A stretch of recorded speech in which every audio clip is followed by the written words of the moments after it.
បាទនេះជាសកម្មភាពបាទបិទ screen private ជូនភ្ញៀវបាទអញ្ចឹងដំបូងឡើយយើងត្រូវតែសម្អាតវាសិនបាទដោយប្រើទឹកសម្អាតយើងបាទមានដូចទឹកជូតកញ្ចក់ទឹកអាល់កុលទឹកអីហ្នឹងដែលប្រកបថាអត់ហ៊ាចូលប៉ះពាល់ដោយក្រង់ទេបងប្អូនបាទគឺជូតវាស្អាតបងប្អូនហើយបញ្ជាក់គឺ screen ខ្ញុំក៏ឲ្យធូរថ្លៃទេ screen នេះបាទគឺលើស screen អាឡូងតែ2000រៀលទេអញ្ចឹងខ្ញុំគិតឲ្យតែ$3ទេបងប្អូនណាបាទកុំភ្លេចមកចំណាប់បាទ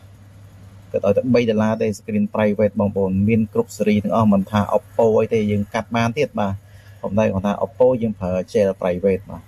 ហើយ iPhone យើងប្រើ screen កញ្ចក់អញ្ចឹងបងប្អូនណា iPhone ចង់ដាក់ gel private ក៏បានដូចគ្នាបងប្អូន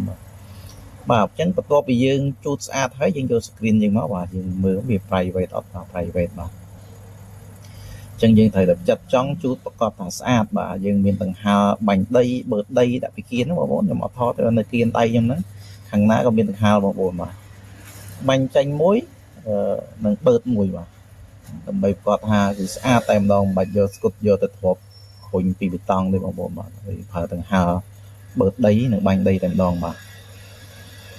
អញ្ចឹងយើងលីងវាឲ្យតែស្អាតមកឲ្យតែអស់ដីចាស់គេមកហើយយើងលុបវាសិនបងប្អូនឲ្យវាល្ងិតបានស្រួលតម្រងបាទចឹងដាក់តម្រងមកឲ្យត្រូវកងកាមេរ៉ាត្រូវមកអញ្ចឹងណាទៅលាក់ភ្លុចរុញទៅស្អាតតែម្ដងយើងប៉ាត់តាគៀនបន្តិចទេបាទហើយនេះសកម្មភាពខ្ញុំទៅតលាក់បងប្អូនបាទលាក់ឲ្យបងប្អូនបាទនេះ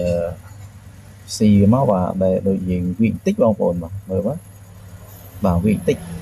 អីទេបើវាបន្តិចយើងហៅវាបានបងប្អូនបើវាមកតម្រង់បាទហៅបន្តិចអញ្ចឹងណាសារវាអត់តឲ្យចូលសុកទេបាទហៅបាទត្រង់ភ្លឹងបាទយើងក៏ដើរមកវាដេញទៅបងប្អូនបាទហើយ screen private គឺយើងត្រូវផ្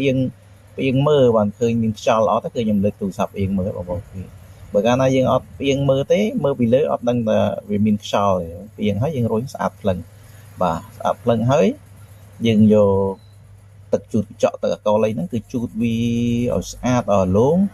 គឺហើយតែម្ដងបងប្អូនបាទតែប៉ុណ្ណឹង